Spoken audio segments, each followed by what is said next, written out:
Hari ini saya nak bercerita tentang Al-Quran dan terjemahan Al-Mihrab, dilengkapi panduan hukum tajwid berwarna serta kaedah bacaan hamzah wasal dan nun iwad. Ini dia.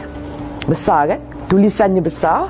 Jadi untuk orang-orang macam saya ni yang dah rabun, kalau tak pakai cermin mata pun insya-Allah nampak. Ini juga memberikan kita banyak masa membaca Quran ni, dan kita tak boleh kata saya tak boleh nak baca Quran, tak pandai hukum hakam. Tak ada. Dalam ni semua ada tentang tajwid dan bagaimana. Dan Quran ini juga disediakan music stand, macam stand lah. Bila kita beli ni memudahkan untuk kita, sebab kita boleh letak Quran yang besar ni. Dan untuk orang macam saya ni duduk je, kalau kita beli stand ni bagus juga. Tak payah kita nak pegang, kita boleh duduk atas kerusi. Untuk orang-orang yang tak boleh nak bersila di bawah.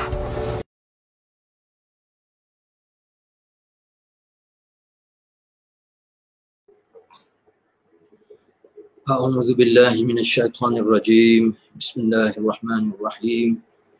Alhamdulillahi rabbil alamin. Wassalatu wassalam ala asyrafil mursalin Sayyidina wa maulana Muhammad wa ala alihi wa sahbihi ajma'in. Wa ba'd, fa inna ashrafal hadith kitabullah wa khairal hadi hadi Muhammadin sallallahu alaihi wasallam wa syarrul umuri muhdatsatuha wa kullu muhdatsatin bid'ah. Allahumma 'allimna ma jahilna wa dhakkirna ma nasina. وارزقنا تلاوة كتابك آناء الليل وأطراف النهار واجعله لنا حجة يا رب العالمين.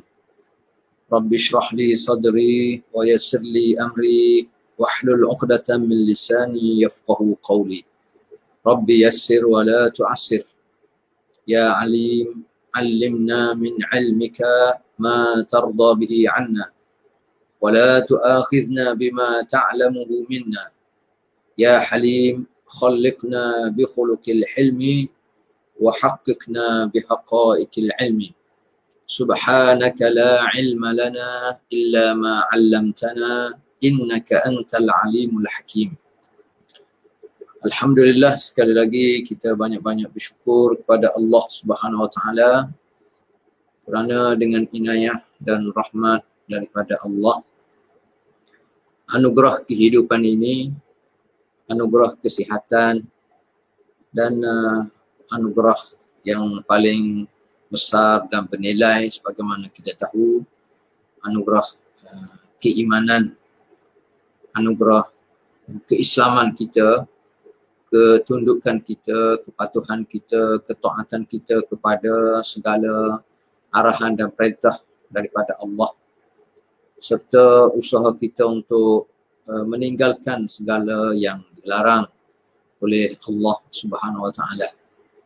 Kita bersyukur kerana di pagi yang mulia ini, di hari yang penuh barakah dan rahmat ini, insya-Allah kita masih diberi peluang oleh Allah untuk sama-sama kita takbirkan rasa syukur kita di atas pelbagaian nikmat, antaranya dengan kita peruntukkan sebahagian daripada masa kita untuk kita sama-sama tambah dan kukuhkan lagi ilmu yang sedia ada pada kita semua.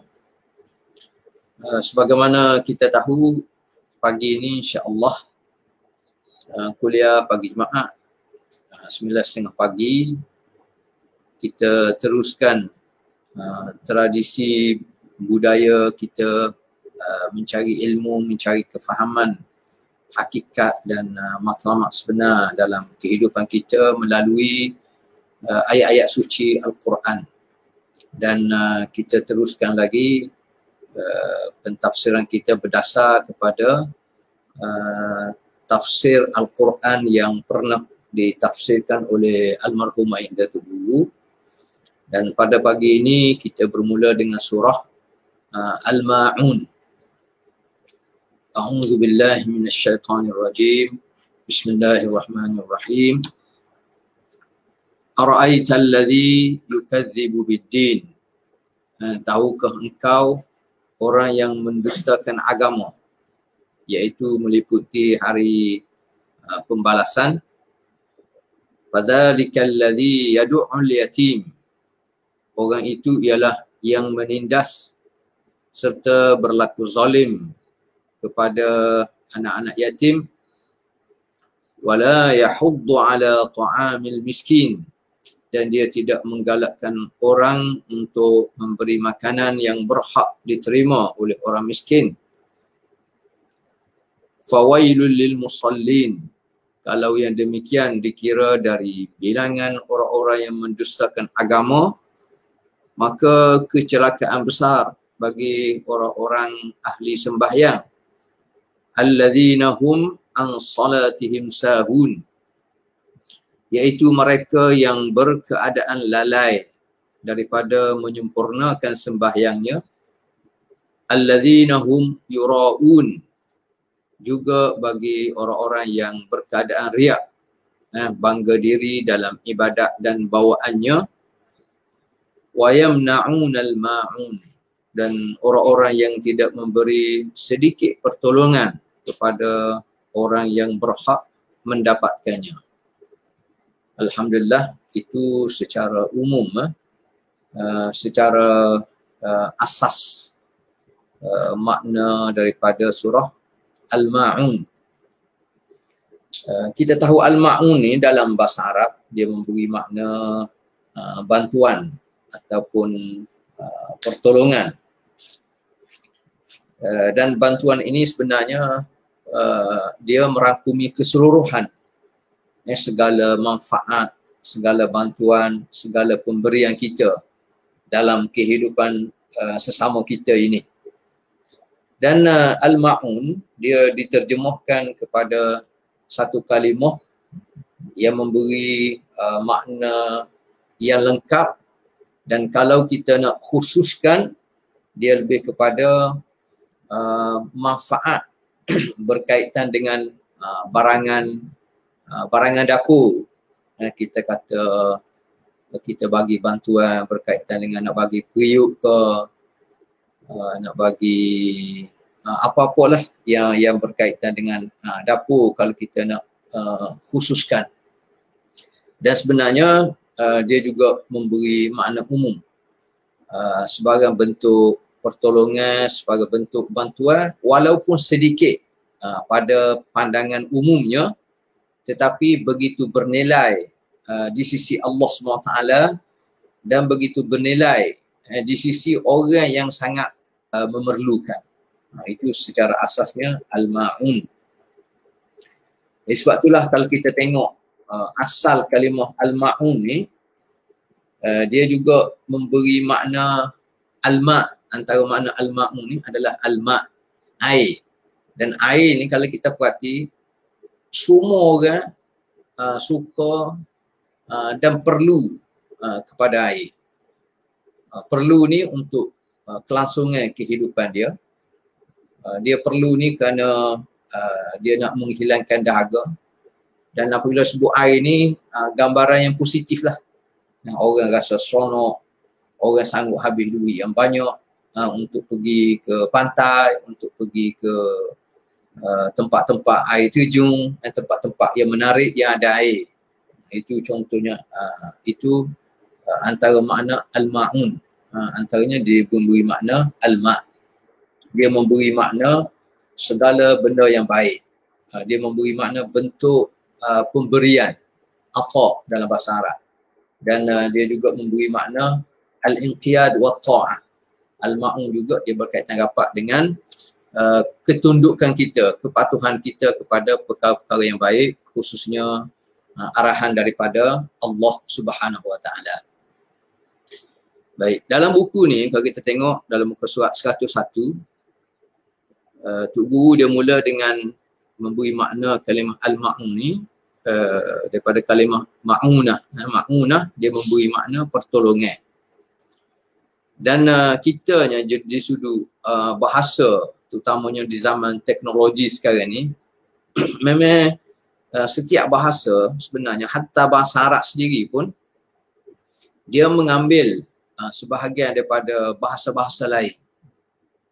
Hatta dalam Quran sendiri pun, macam contohnya ada ulama kata macam kalimah amin. Kalimah amin, waladdallin, amin. Asalnya sebahagian kata bukan kalimah Arab tapi diarabkan. Itu kita panggil dia termasuk juga makna ma'unah, al-ma'un ni. Kita saling harap mengharap, bantu membantu, tolong menolong. Itu kita panggil. Tambah-tambah teknologi sekarang ni. Tok Guru sebut kita ni antara satu benda molek dan kita saling tumpan menumpan. Dalam hidup ni kita tumpan menumpan. Termasuk dalam penggunaan bahasa. Sebab itulah kita boleh puji, kita boleh sayang bahasa kita. Tapi dalam masa sama, kalau kita tidak sayang pun kita kena hormat bahasa, termasuk budaya masyarakat bangsa lain. Dan semuanya sebenarnya mari daripada Allah Subhanahu Wa Taala. Kita sekarang ni banyak juga bahasa-bahasa Arab yang kita sebut dan secara umumnya orang boleh faham. Termasuk ma'unah ni lah. Ma'unah ni, kita perlu ma'unah dan dia sebut dalam buku ni antaranya peranan daripada Jemaah Tabligh lah. Jemaah Tabligh dia dalam bayan dia. Dalam penjelasan, bayan ni penjelasan. Ada orang sebut tanwir, ada orang sebut tazkirah, ada orang sebut kuliah, semua sekali. Dan kalau kita perhati masyarakat Melayu zaman dulu, hatta sekarang ni sebahagian kalimahnya masih diguna. Macam contohnya kitab. Ya, kitab asalnya bahasa Arab. Orang zaman dulu buah apple dipanggil buah topoh. Buah topoh. Bahasa Arab buah tufah. Orang zaman dulu dipanggil sakar. Gula sakar. Maknanya sukar. Itu. Dan sekarang ni kita perhati pun kerana teknologi antaranya agak mudah. Kita nak mempelajari bahasa dan di sudut penggunaan bahasa tu. Sama ada kita orang Malaysia, kadang-kadang sebenarnya kalau kita nak, mudah untuk kita mempelajari bahasa-bahasa lain, termasuk bahasa Arab ke, bahasa Turki ke, bahasa Rusia ke, dan bahasa-bahasa yang lain. Jadi tumpan menumpan itu sebenarnya dia berkaitan dengan bahasa, berkaitan dengan pemakanan, berkaitan dengan budaya, berkaitan dengan pemakanan, berkaitan dengan ilmu, berkaitan dengan idea, semua sekali ma'unah. Dia ada unsur tolong menolong, tumpan menumpan kita panggil. Sebab itulah kalau kita perhati ayat pertama dia berkait dengan ayat ya ayuhan nas inna khalaqnakum min dzakarin wa untha wa ja'alnakum syu'uban wa qabaila lita'arafu. Kalimah ta'aruf ni sebenarnya dia bukan sekadar memberi makna kenal mengenal. Itu makna asas dia. Jadi package daripada makna kenal mengenal ni lah sebuah negara tu adanya hubungan diplomatik kita panggil. Adanya kedutaan.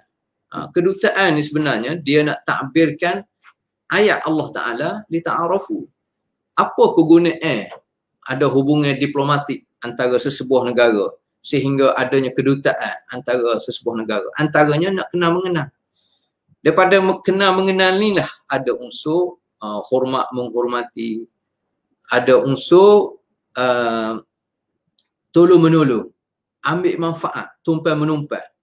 Negara ni dia ada kelebihan contohnya di sudut teknologi. Jadi negara biasa buat hubungan kerana nak ambil teknologi. Negara ni ada kekuatan mungkin di sudut bahasa. Macam contohnya antara bahasa yang berkembang adalah bahasa Arab. Jadi kadang-kadang kita buat hubungan dengan sesuatu negara kerana bahasa. Ada yang buat hubungan diplomatik li ta'arafu tu atas unsur budaya.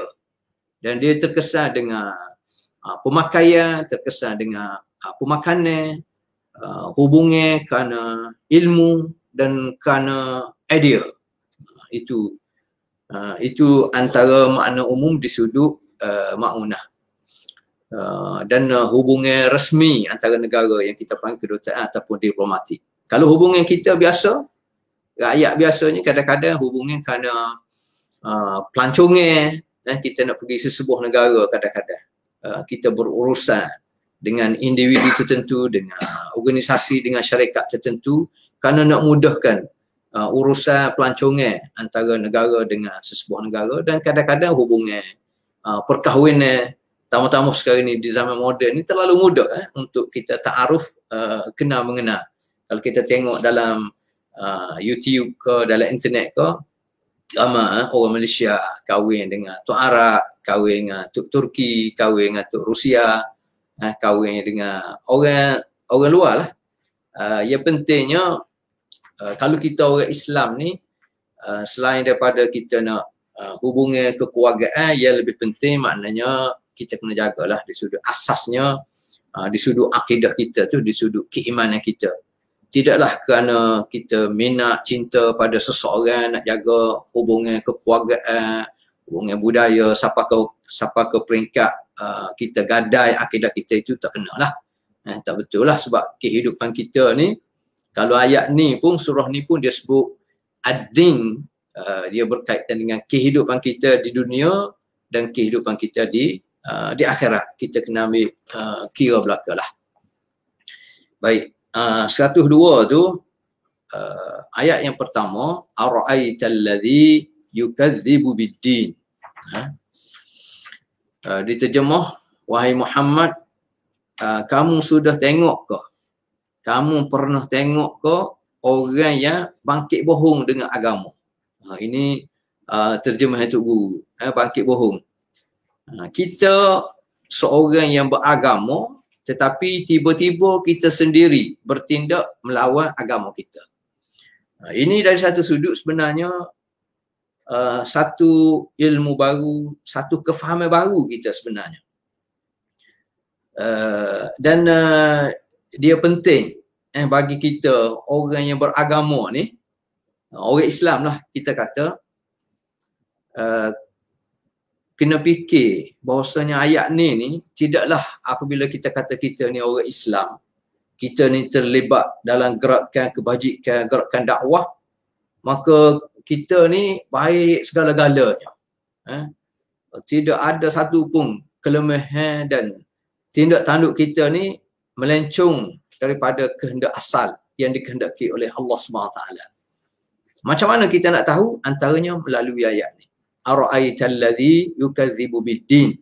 Tahukah kamu ada orang yang beragama tapi dia membohongi agama itu sendiri.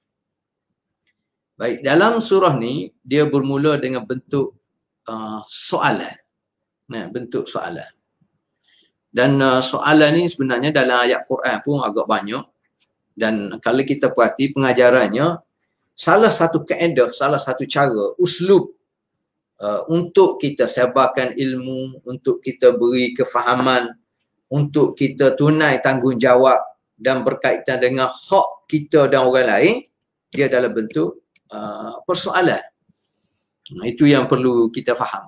Begitu juga dalam beragama ni penting ruang persoalan dalam kehidupan kita beragama, hatta dalam kehidupan kita bernegara. Dalam mana-mana negara, termasuk negara demokrasi, contoh kita kata, yang mengamalkan sistem demokrasi, mana penting persoalan. Artinya, sesebuah kerajaan, dia nak buat apa saja bentuk perancangan dia, projek dia, manifesto dia ke apa semua sekali, rakyat hak bawah ni dia perlu tahu. Jadi rakyat dia nak takbir dengan benda dia nak tahu apa dia hak sesebuah kerajaan tu buat melalui persoalan. Jadi kalau kita tengok sistem demokrasi ni, dia ada buka ruang terhadap persoalan. Daripada persoalan tu timbulnya dialog, timbulnya majlis antara kerajaan dengan rakyat, timbulnya pilihan raya dalam bentuk persoalan. Jadi hasil daripada persoalan tu timbulnya jawapan, nak pilih A ke, nak pilih B ke. Jadi ini penting, termasuk dalam sistem demokrasi. Kita kena faham. Ara'aita, bentuk persoalan ni kalau kita luaskan makna dia, jadi sesebuah kerajaan ni dia kena buka ruang kepada rakyat dia untuk menyoal. Jadi tidaklah kerajaan ni apabila rakyat dia soal tu soal ni dia jadi payah, akhir sekali hak ni tutup, hak ni tak boleh. Ruang demokrasi tu tak ada.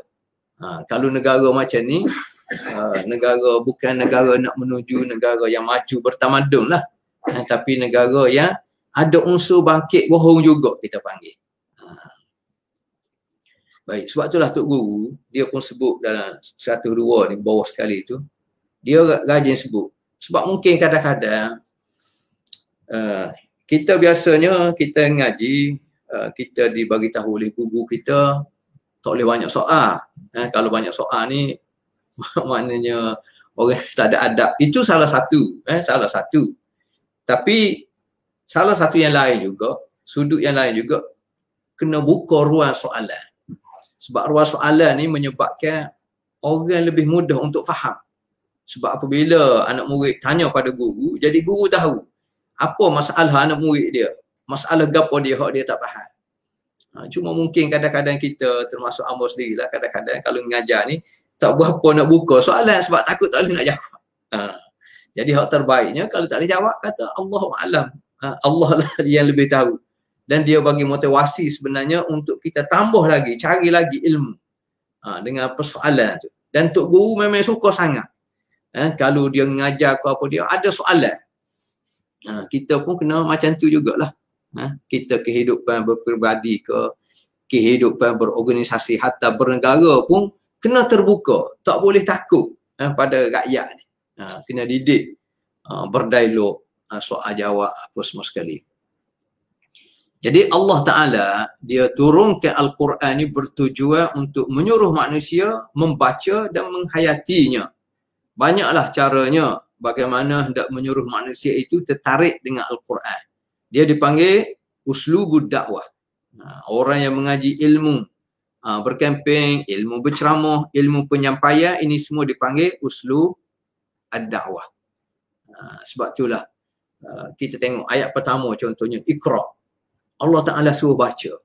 Dan kita pun faham, maknanya baca ni tidak sekadar baca sebagaimana membaca kitab dalam kitab ni.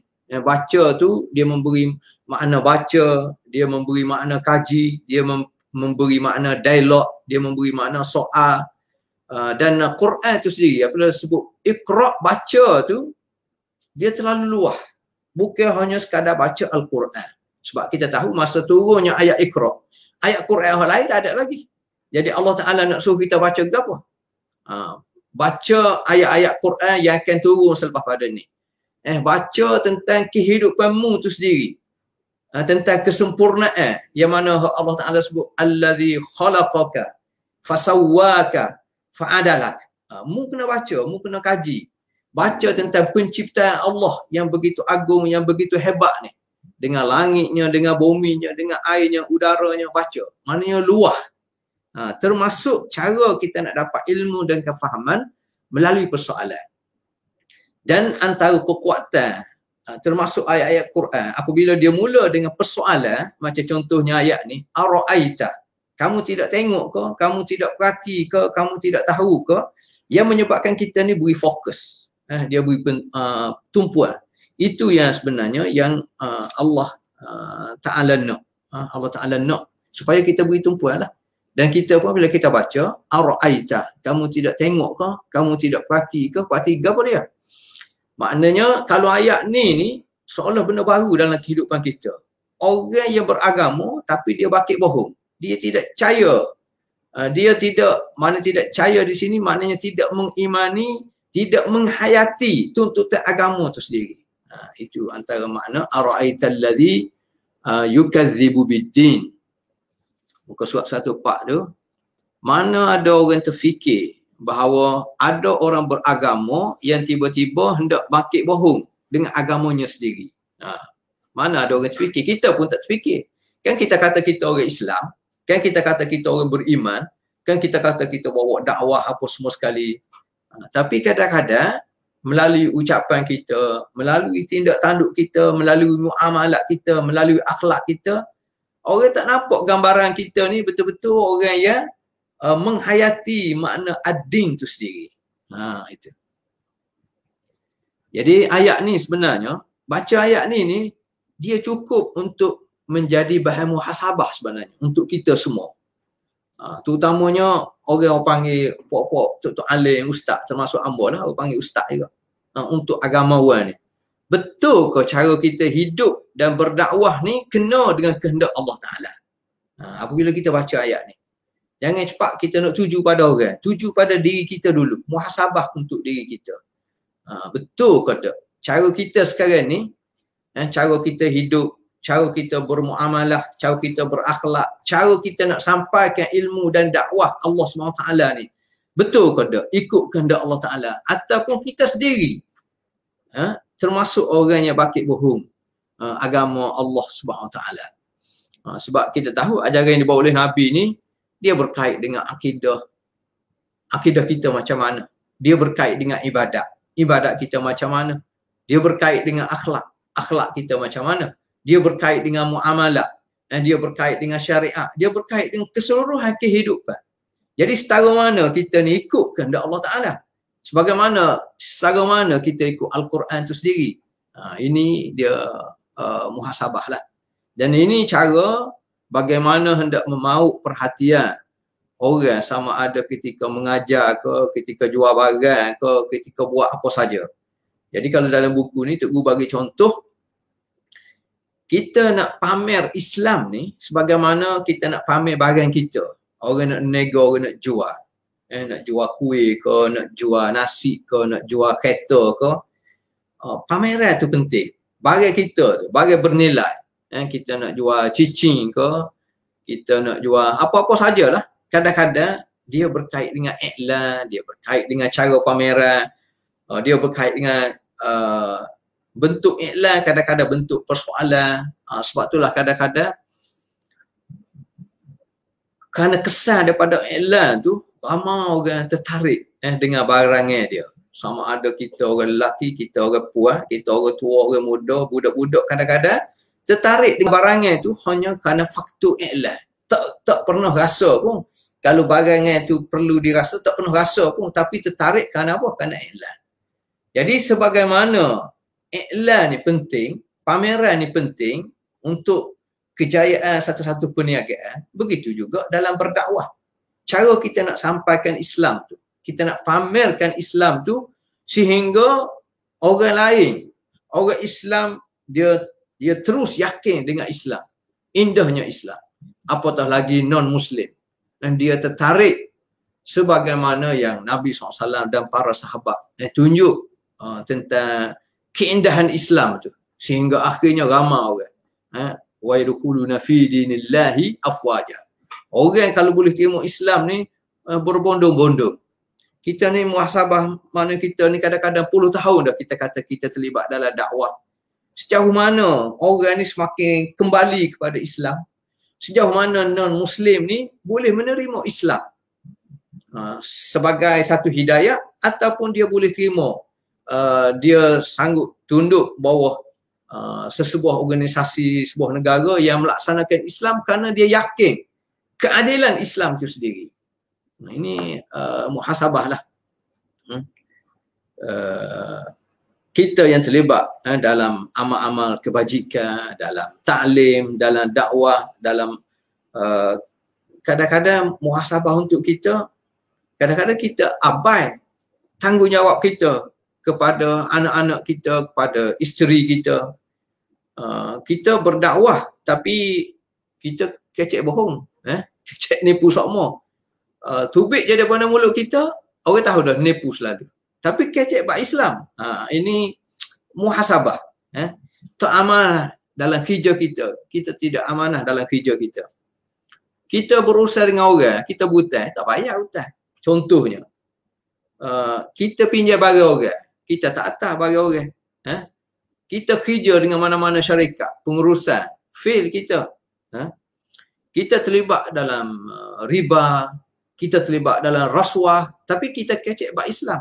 Ini masuk ara'aital ladzi yukadzibu biddin.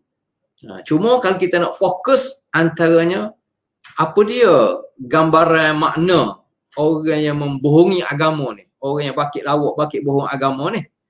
Dia diterjemahkan dalam ayat yang kedua, fadzalikal ladzi yad'ul yatim. Fadzalikal ladzi yad'ul yatim, iaitu orang yang apa dia, mengherdik anak yatim, mengherdik anak yatim ni di sudut bahasanya, yad'u ni dia memberi makna kalau ad-daf' bi'unuf wa ghilzah, kalau kita tolak seseorang tu, tolak dengan kasar, dengan keras. Maknanya biasa kita terjemah fadzalikal ladzi yad'ul yatim, maknanya kita herdik anak yatim. Kita tidak tunai tanggungjawab kita kepada anak-anak yatim. Jadi yad'u ni sebagaimana ayat Quran dan surah At-Tur ayat yang 13, kita nak faham makna yad'u ni. Yauma yud'auna ila nari jahannam da'a. Ketika mana orang yang kufur kepada Allah, orang yang tidak bersyukur kepada Allah, orang yang tidak laksana perintah Allah Ta'ala ni, yud'auna, ditolak masuk dalam neraka jahannam. Yud'auna ditolak secara kasar, secara keras, pakai tolak gitu ya, tolak kasar. Jadi itu makna fadzalikal ladzi yad'u, dia herdik, dia tolak, dia tak laksana tanggungjawab dengan secara kasar lah. Baik, ada orang tersebut apa dia, sebab turun surah ni ada kata dia berkait rapat dengan muamalat Abu Sufyan dulu, sebelum dia masuk Islam. Dia katanya kerana dia orang kaya, dalam masa sama dia pemurah, setiap minggu tu ada je dia sembelih unta. Ada masa seekor, ada masa 2 ekor, setiap kali. Dia jamu lah kita kata. Ada masa-masa tertentu anak-anak yatim pada masa tu mari nak bawa makanan, tapi dia herdik, dia tolak dengan kasar. Kalau dia ada tukar tangan, dia bahang dengan tukar, herdik sebab makanan dia ni hanya untuk orang berada je, orang kaya. Sebagaimana kita tengok sekarang ni lah, orang kaya dia, kalau pemurah apa dia tidak panggil orang miskin, dia panggil sama-sama kaya lah, sebab dia nak tunjuk kekayaan. Di zaman moden dengan selfie-nya, dengan viralnya, tunjuk kekayaan. Sebab apa? Sebab dia kembali kepada asas dalam jiwa seseorang tu. Jarang kita tengok orang kaya ni dia habis duit banyak untuk orang perlu, untuk anak-anak yatim, untuk orang miskin. Sebab apa? Sebab dia tahu kalau habis duit 10,000, 100,000 dia jamu untuk orang kaya-kaya, dia yakin kadang-kadang ada pulangan balik. Akan ada pulangan balik. Tapi kalau kita jamu orang miskin, soh dah. Boleh kata hampir 100%. Tak ada jaminan boleh pulang balik. Orang miskin, anak yatim boleh bagi ke apa? Kecuali doa. Jadi kalau orang tak yakin dengan doa, takkan dia nak doa. Kecuali orang yakin dengan doa. Sebab tu dah dia tolong. Fadzalikal ladzi yad'ul yatim. Jadi antara sebab faktor orang dikatakan orang ni bakit bohong agama ni kerana dia tidak cara kepada anak-anak yatim. Kalau sebenarnya anak yatim ni dia gambaran kepada orang yang berhajat lah, orang yang perlu. Dan kita tengok dunia sekarang ni memang sangat memang ramai lah orang yang sangat-sangat perlu. Dan benda ni gambaran manusia ni antara faktor dia termasuk dalam golongan orang yang bakit bohong agama ni, tak percaya dengan agama hak sebenarnya. Dia ni lupa tanggungjawab sosial. Sekarang ni, kalau istilah sekarang ni, tanggungjawab sosial. Sebab itulah orang yang terlibat dengan NGO ke, dengan nama parti ke, nama apa pun, antaranya fokus pada isu-isu kebajikan ni memang besar sebenarnya. Pahala dia di sisi Allah Subhanahu Wa Taala. Jadi orang yang ada kesedaran tanggungjawab sosial, orang yang tidak beriman antaranya orang yang lupa tanggungjawab sosial. Artinya daripada ayat ni kita boleh faham menindas anak-anak yatim dan orang-orang miskin ni, menindas ke, mengherdik ke, menzalimi ke, tidak tunai hak dia, tak tanggungjawab ke, ini jawapan kalau kita baca ayat ni kan, jawapan yang agak memberanjakkan lah. Macam mana kita tak cara pada orang miskin boleh kait dengan kita bakit bohong agama. Tapi hak ni hak sebenarnya, hakikat makna Islam hak sebenarnya, dia merangkumi keseluruhan kehidupan kita. Ini makna iman yang sebenar, yang kita panggil ad-din, yang kita kena yakin dia urus kehidupan dunia dan dia berkait dengan akhirat. Yang kita panggil kalau dalam bab ni tanggungjawab sosial lah. Dan tanggungjawab sosial ni sebenarnya dia membabitkan semua orang, sama ada individu ke, sama ada kelompok ke, lebih-lebih lagi sesebuah kerajaan. Tanggungjawab sebuah kerajaan. Jadi sesebuah kerajaan ni bukanlah apabila diberi peluang untuk dia tadbir sesebuah negara, peluang dia untuk dia mendapat pujian, penghormatan daripada rakyat. Bukan sebenarnya kerajaan yang kena puji dan kena menghormati rakyat kerana pilih dia kalau dalam sistem demokrasi. Jadi salah satu cara dia nak takbirkan rasa gembira dia, hormat dia pada rakyat pilih dia, dia tolong rakyat balik. Itu kita panggil tanggungjawab sosial bagi sesebuah kerajaan. Artinya sesebuah kerajaan yang tidak tunai tanggungjawab dia termasuk pada anak-anak yatim, maka kerajaan yang tidak bertanggungjawab, kerajaan yang zalim sebenarnya, kerajaan yang bakit bohong, ad-din ni sebagai sistem kehidupan dia. Jadi betul lah dalam buku ni 105 dia sebut salah satu peranan Islam adalah untuk menyusung masyarakat, bukan semata-mata untuk kena Tuhan. Agama ni bukan semata-mata untuk kena Tuhan. Memang itu asas dia. Asas kita hidup atas dunia ni, kita diberi tanggungjawab untuk beribadat, mengabdikan diri kepada Allah. Maknanya kita kena kenal siapa dia Allah Ta'ala tu, siapa dia pencipta kita. Hasil daripada kita kena, kita beribadat, maka kita kena laksana tanggungjawab kita, termasuk tanggungjawab kemasyarakatan yang kita panggil tanggungjawab sosial.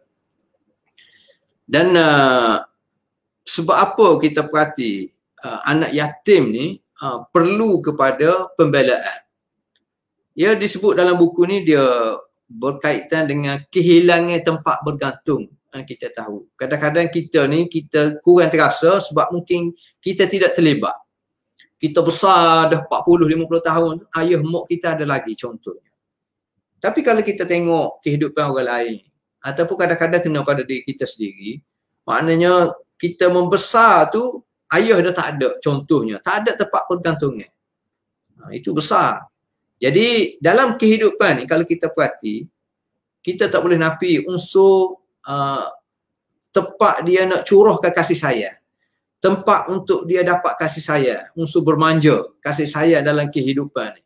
Kita boleh tengok macam mana kehidupan suami isteri ni aman damai kerana apa? Ada unsur dia boleh menerima dan boleh mencurahkan kasih sayang dia, manja dia.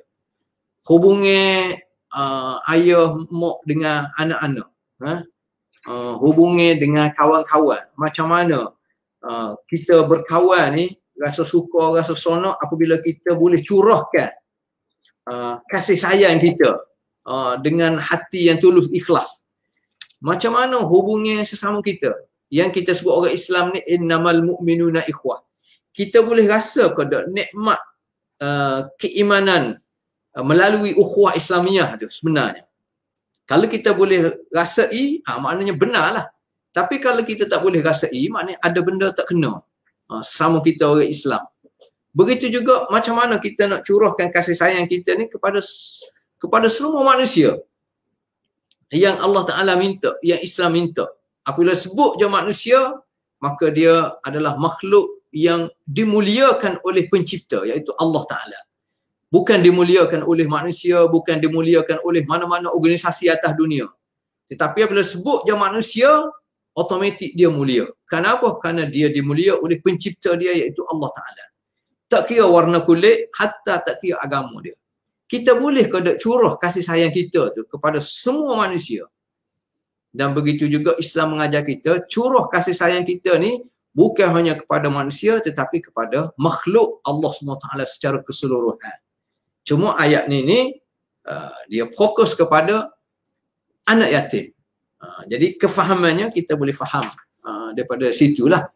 Sebab kita tahu Islam ni dia berkait dengan tauhid, dia berkait dengan nubuwah, dia berkait dengan syariat, dan dia berkait dengan muamalah.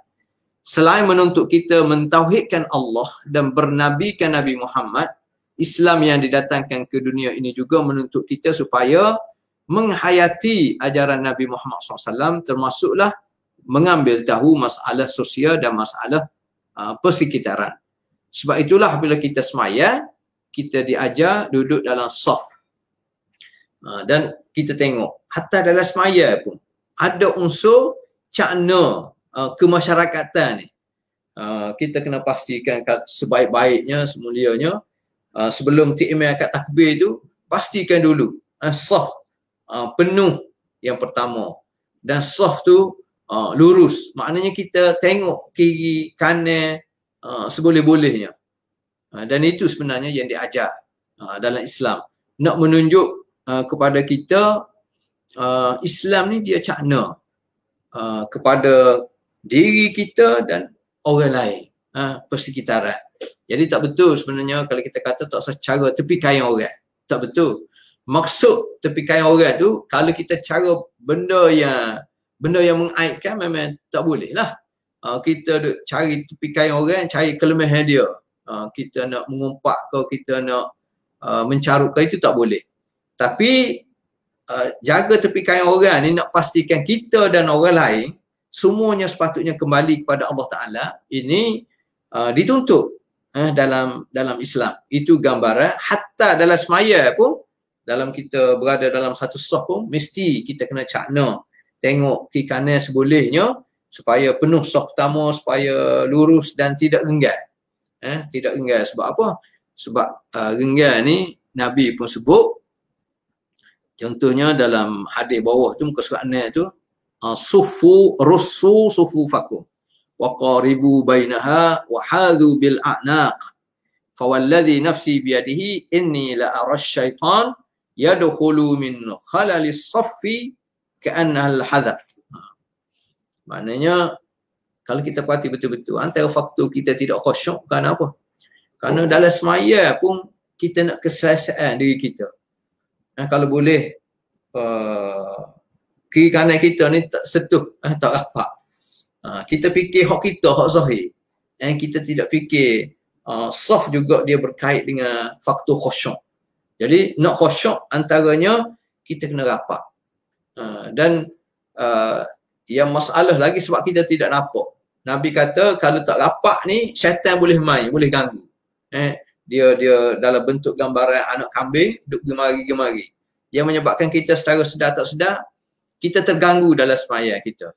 Kita tidak khusyuk. Sampai tahap tu. Jadi itu Islam sebenarnya yang kita sebut cakna terhadap isu kemasyarakatan. Fadzalikal ladzi yad'ul yatim. Maka itulah orang yang bangkit bohong agama, iaitu orang yang main kasar dengan anak yatim. Main kasar ni kita faham dia tidak tunai tanggungjawab dia lah. Sebab itulah ada hadis disebut 107 tu pahala berganda di sisi Allah Ta'ala terhadap orang yang cakna terhadap anak yatim ni. Sebab kita tahu antaranya faktor dia tak ada tempat dia nak curah kasih sayang dia lah. Dia tak ada tempat untuk dia menerima kasih sayang. Sebab apabila ayah dia ni terutamanya mati awal, masa dia kecil lagi. Sebab itulah Nabi kata, ana wa kafilul yatim kahataini fil jannah. Ana wa kafilul yatim fil jannah. Aku, Nabi kata, dan orang yang cakna terhadap anak-anak yatim ni di akhirat kelak dalam syurga dan berada dekat dengan Nabi SAW. Kahataini, seperti mana dua jari. Nak ayat dekatnya. Jari telunjuk, jari tengah. Dekatnya kedudukan orang yang cakna terhadap anak-anak yatim. Maknanya orang yang terlibat dalam kerja-kerja kebajikan lah. Khususnya nak bantu anak yatim ni. Ini gambaran ayat Islam tu sempurna. Sebagaimana kita sebut ayat Quran muka surat 108 tu, kuntum khaira ummah ukhrijat linnas ta'muruna bil ma'ruf wa tanhauna 'anil munkar wa tu'minuna billah. Antaranya kita sebab apa orang Islam ni terbaik, antara faktornya ada dua perkara besar. Antaranya kita buat benda molek, kita cegah benda mungkar. Maknanya kita cakna bantu orang-orang miskin, anak-anak yatim. Dalam masa sama kita kena pastikan orang lain juga ikut sama, dan orang yang herdik, orang yang tidak cakna, tak laksana tugas dia, termasuk sebuah kerajaan yang tak cakna kepada rakyat dia yang miskin, anak-anak yatim ni, maknanya hak ni yang patut diherdiknya. Itu maksud amar ma'ruf nahi munkar. Jadi sebab itulah dia sebut dalam masa yang sama sebenarnya apabila kita cakna terhadap anak-anak yatim, sebenarnya dia automatik. Bukan sahaja anak yatim tu sendiri di sudut dia rasa dia dibela, ada tempat dia nak curahkan kasih sayang, dia akan rasa orang ni tolong dia, orang ni pakat tolong dia, tolong keluarga dia. Jadi dia boleh merengekkan emosi dia, kesedihan dia. Walaupun pok aku dah mati awal, tetapi orang ni boleh jadi pok aku, orang ni boleh sebab apa? Sebab pakat tolong. Dalam masa sama automatik kita tolong keluarga dia. Dalam Islam dia ada istilah dalam buku ni sebut armalah. Armalah ibu tunggal. Ibu tunggal. Dan tok gurunya dia tak apa sedap nak panggil ibu tunggal di sudut penggunaan bahasa lah. Jadi dia lebih bila sebut armalah ni rasa pun macam lunak sikit, macam gengnya. Tapi terserah pada kita lah. Kalau kita panggil ibu tunggal tak ada apa lah. Dan dalam Islam siapa bekat, maknanya halus, seni, hatta di sudut penggunaan bahasa pun.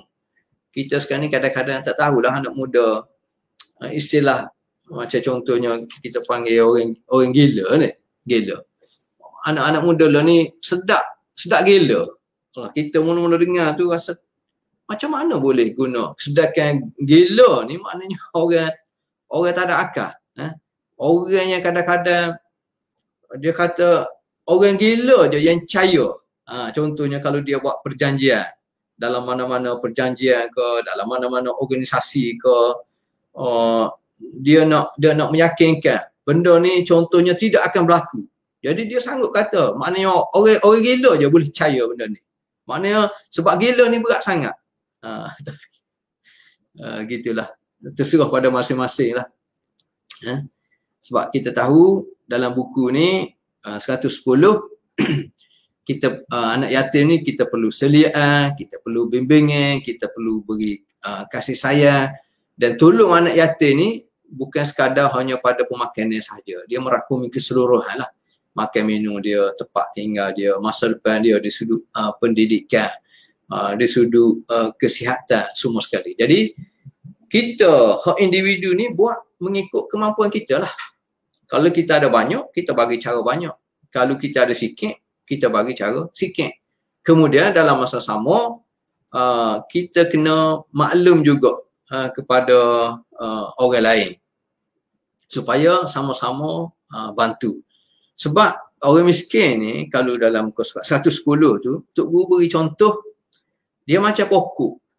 Pokok yang mula-mula nak tumbuh ni, kadang-kadang pokok tu kalau jenis pokok tu macam pokok durian ke, pokok muatan ke, tak apalah sebab dia akan membesar, batang dia keras. Tapi peringkat awalnya dia perlu juga pada penjagaan. Maknanya kena pagar juga supaya tidak dirusak oleh binatang. Apatah lagi kalau pokok ni pokok yang menjala, lagilah dia perlu pada bantuan. Orang kampung panggil perlu pada berkandak pada junjung. Pada junjung. Junjung ni palang kayu. Kayu palang, maknanya untuk senang pokok ni menjala. Sehingga dia besar, tak apalah. Begitu juga anak yatim. Dia macam pokok yang masih lemah, dia perlu pada junjung, perlu pada bantuan, perlu pada ma'unah, perlu pada al-ma'un ni. Gitu. Baik.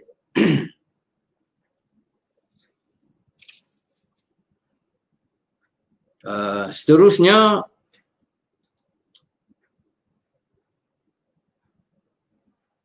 muka surat 112 tu, dia sebut kalau kita cakna pada anak-anak yatim antaranya, ini cara bahasa ataupun urusan kita dalam orang Islam. Walaupun keadaan dunia sekarang ini menyebabkan hubungan kekeluargaan makin renggang,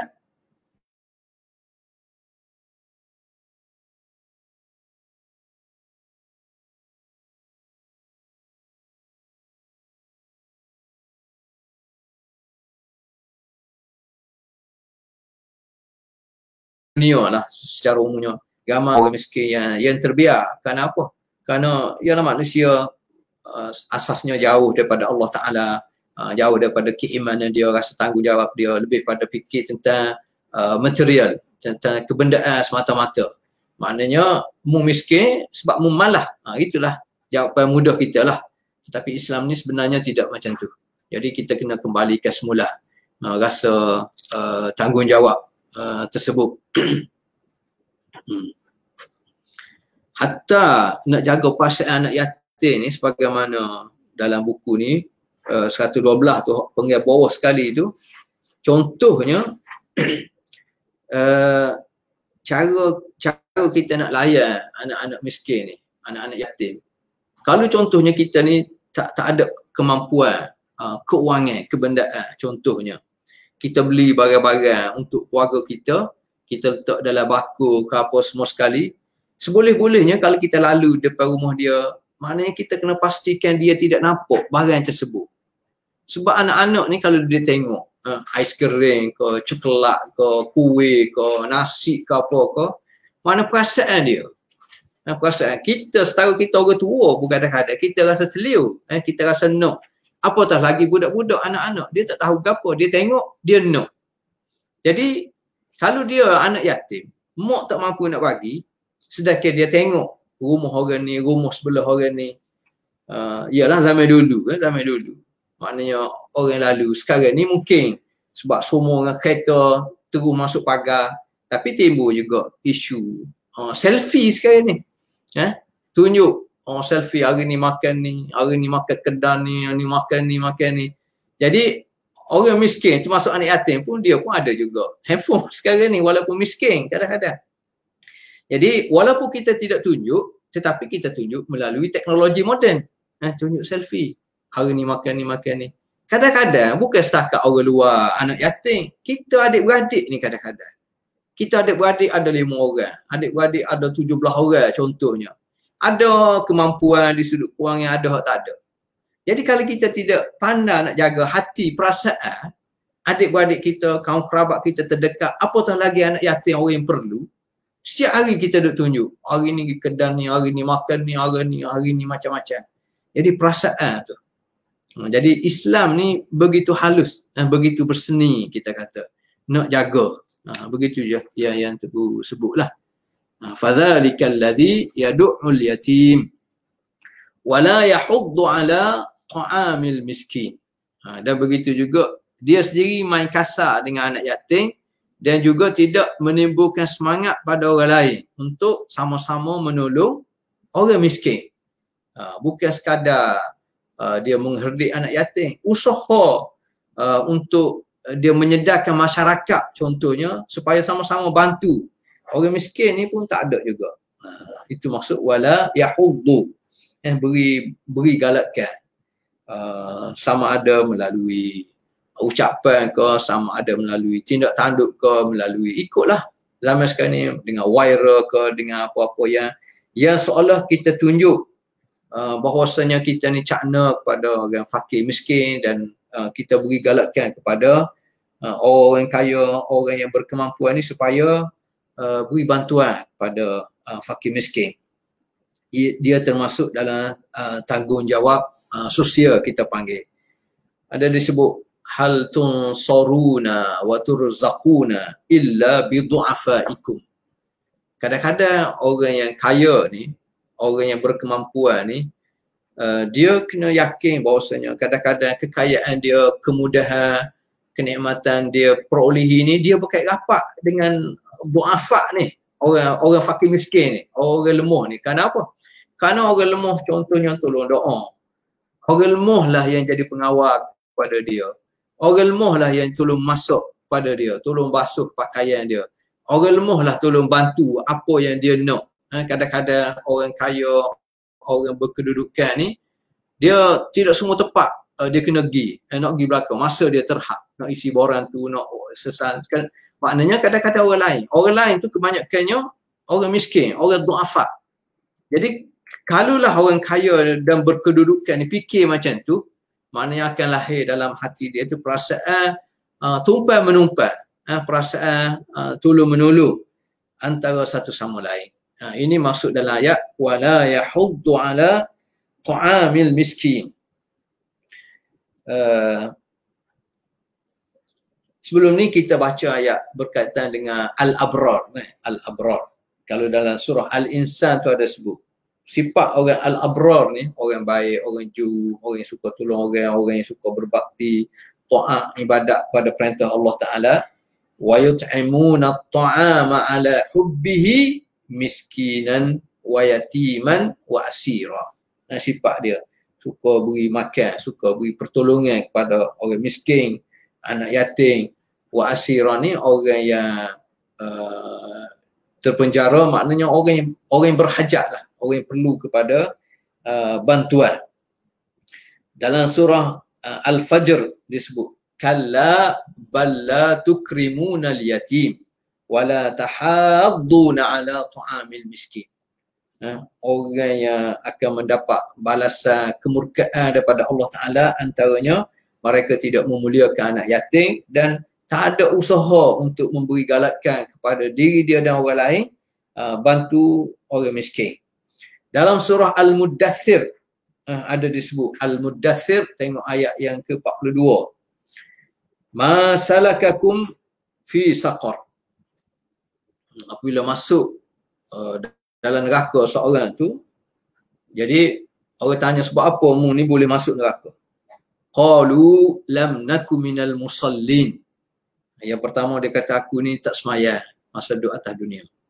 Tak semaya ni kerana dia kufur pada Allah Ta'ala ke, tidak beriman, jadi tak semaya lah. Ataupun dia beriman tapi kerana iman dia terlalu lemah, dia tak cana bab tuntutan iman ni, antaranya semaya, maka dia tak semaya. Walam naku nut'imul miskin.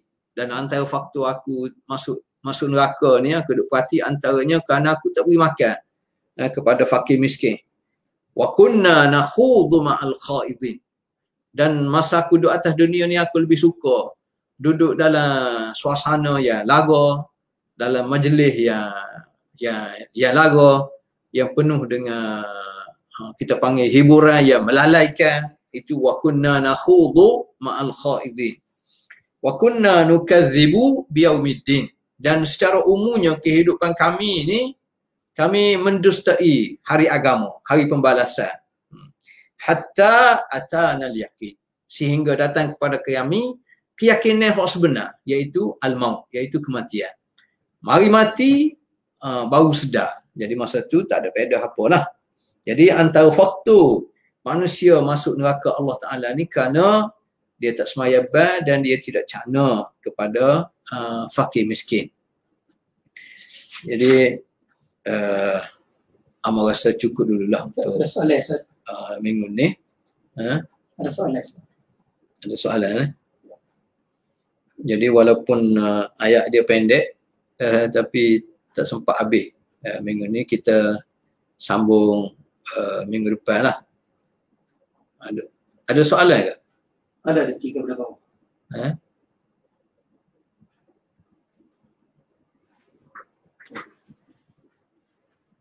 Daripada bawah.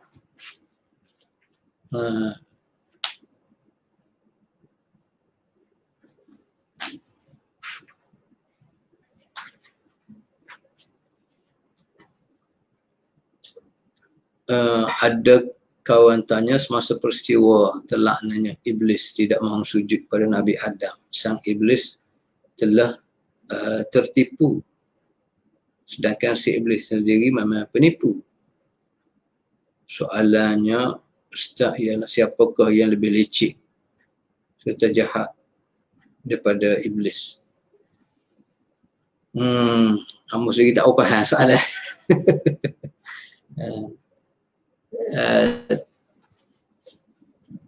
Tapi yang pentingnya dia berkait rapat dengan asas kehidupan kita atas dunia ni. Sebagaimana kita tahu, dia berluakum.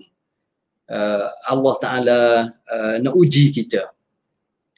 Jadi salah satu bentuk ujiannya, dan Allah Ta'ala tunjuk dengan hikmat dia, yang mana kita ni, sebagaimana kita tahu, kita adalah kita panggil baka syurga lah. Sebab kita ni mari daripada keturunan Nabi Adam, maknanya kita ni baka syurga. Allah Ta'ala telah beri peluang kepada Nabi Adam untuk menikmati nikmat dalam syurga. Cuma liya berluakum tu antaranya ada benda boleh buat, ada benda tak boleh buat. Hikmat Allah Ta'ala, Nabi Adam ni dia terpedaya dengan tipu daya Iblis, kita panggil, menyebabkan keluar. Tapi semuanya hikmat daripada Allah Ta'ala lah. Dan Nabi Adam pun pilih kalimah tertentu untuk zahirkan penyelesaian dia dan taubat dia, dan Allah Ta'ala terima sebagaimana kita tahu. Yang pentingnya Iblis ni, dia kana minal jin. Dia pada setengah ulama kata dia kepala pengat pokok syaitan ni, Iblis. Dan Iblis sendiri kalau kita perhati dalam Al-Quran terlalu banyak lah. Jangan kita tertipu dengan kehidupan dunia, dan jangan kita tertipu dengan mainan tipu daya Iblis lah. Artinya masing-masing ada peranan sebenarnya. Syaitan Iblis ni dia akan ikhtiar kerana keangkuhan daripada dia, kesombongan daripada dia. Antara faktor kesombongan kerana dia tengok sesuatu isu tu berdasar kepada benda zahir. Antaranya ialah dia tengok dia ni lebih baik berbanding dengan Nabi Adam, sebab Nabi Adam ni buat daripada tanah kor, tanah kering, tanah liat yang bau busuk, dia kata, sedangkan dia ni daripada api. Maknanya pandangan dia tu berdasar kepada penampilan luar. Dan ini yang menyebabkan kebanyakan manusia tertipu. Kerana dia hanya fikir tentang dunia semata-mata, dia nampak. Dia tidak fikir tentang akhirat. Sedangkan akhirat ni adalah kehidupan sebenar yang kekal abadi, yang Allah Ta'ala cipta. Bukan Allah Ta'ala cipta manusia sebenarnya asasnya untuk kehidupan di alam akhirat yang kekal abadi. Tapi kerana manusia terpedaya dengan penglihatan zahir dia saja, dengan pemikiran dia yang terbatas setakat dunia, jadi dia tertipu. Dalam masa sama juga tertipu kerana apa? Kerana kita ni Allah Ta'ala buat takdirnya ada musuh. Musuh yang utama iaitu kita panggil Iblis, syaitan ni lah. Dan kerana keangkuhan dia, walaupun dia tahu dia dilaknat oleh Allah Ta'ala, dia akan diazab, tetapi kerana unsur keangkuhan, takabur, kerana unsur takabur, angkuh ni lah menyebabkan manusia menolak ajaran yang dibawa oleh Nabi Muhammad sallallahu alaihi wasallam, termasuk kafir Quraisy yang hidup sezaman dengan Nabi, puak-puak Yahudi contohnya. Kerana apa? Ada unsur takabur, ada unsur keangkuhan. Jadi keangkuhan inilah menyebabkan dia minta peluang dengan Allah Ta'ala, beri peluang kepada dia semasa dia hidup atas dunia ni untuk menyesatkan umat manusia, dan Allah Ta'ala beri peluang. Itu pun dalam bentuk ujian juga. Jadi syaitan ni macam memang licik. Dia punya sebab dia majradam. Allah Ta'ala beri peluang kepada dia, dia boleh menguasai, termasuk dia boleh berada dalam tubuh kita ni macam sebagaimana darah yang mengalir dalam organ-organ. Sebab itulah maknanya kita ni kena sentiasa dalam keadaan berhati-hati. yang kita panggil istilah taqwa. Sekali kita buat amal ibadat, makna sebab pada tu alhamdulillah kita rasa bersyukur, kita rasa seronok, tetapi tak boleh berpanjang. Kita kena ingat kita juga ada tanggungjawab lain. Kita juga kena sentiasa berhati-hati, maknanya takwa, sentiasa takut. Kita takbirkan rasa takut kita tu dengan sentiasa istighfar ke, dengan sentiasa kita berselawat ke, terutamanya hari-hari yang mulia macam hari Jumaat ni, kita kena sentiasa berdoa ke, kita kena berada dalam kelompok yang sentiasa boleh mengingatkan kita, berbanding dengan kelompok yang menyebabkan kita sentiasa dalam keadaan sonok, dalam keadaan lalai, dalam keadaan ialah masa kita berada tu kita boleh curahkan segala apa yang kita nampak melalui kata-kata kita, melalui perbuatan kita, tapi kita lupa pada hakikatnya kita berada dalam kelompok ataupun dalam suasana yang menjauhkan kita dengan Allah Ta'ala.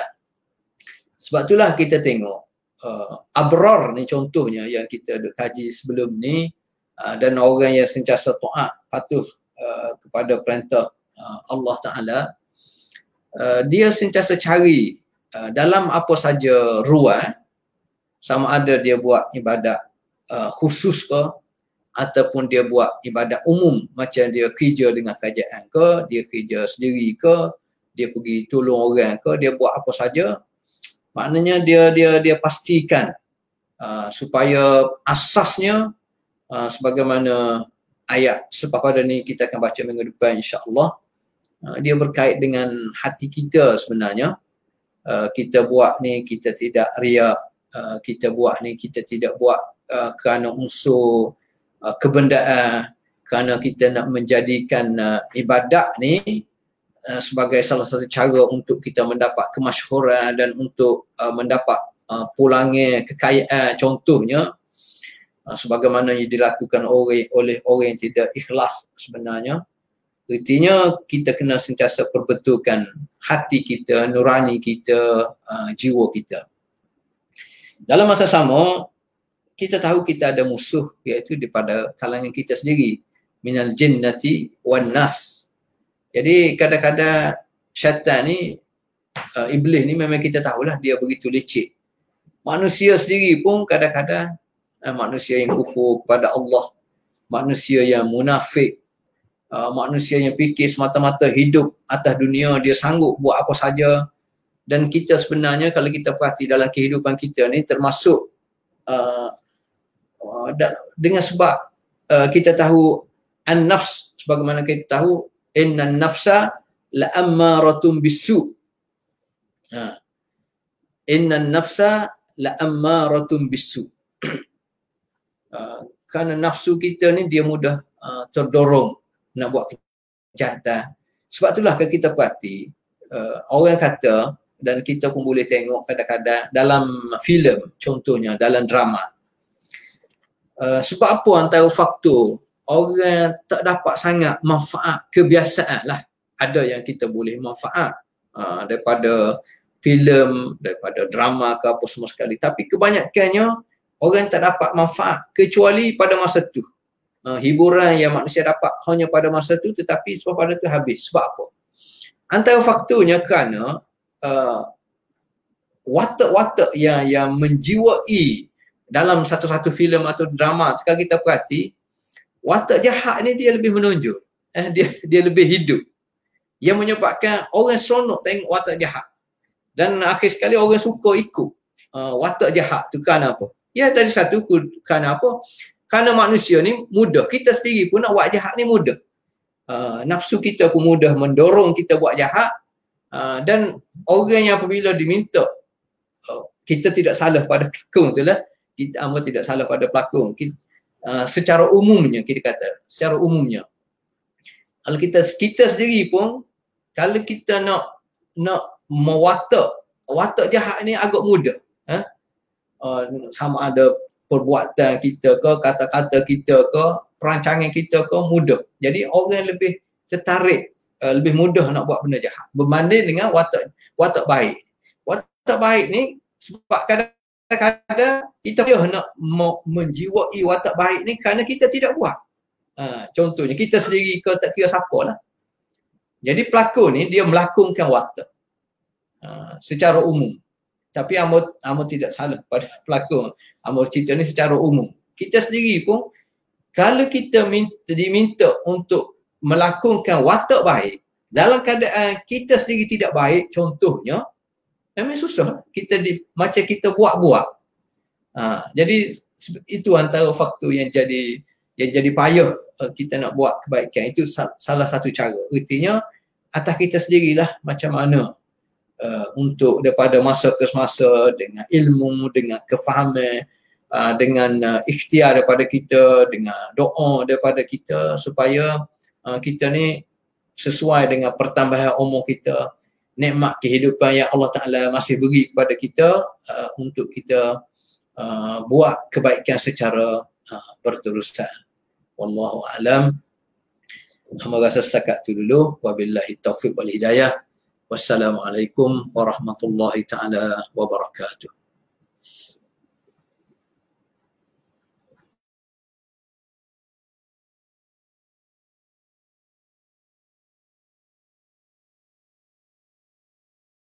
Hari ini saya nak bercerita tentang Al-Quran dan terjemahan Al-Mihrab dilengkapi panduan hukum tajwid berwarna serta kaedah bacaan Hamzah Wasal dan Nun Iwad. Ini dia. Besar kan? Tulisannya besar. Jadi untuk orang-orang macam saya ni yang dah rabun, kalau tak pakai cermin mata pun insya-Allah nampak. Ini juga memberikan kita banyak masa membaca Quran ni, dan kita tak boleh kata saya tak boleh nak baca Quran, tak pandai hukum hakam. Tak ada. Dalam ni semua ada tentang tajwid dan bagaimana. Dan Quran ini juga disediakan music stand, macam stand lah. Bila kita beli ni memudahkan untuk kita sebab kita boleh letak Quran yang besar ni.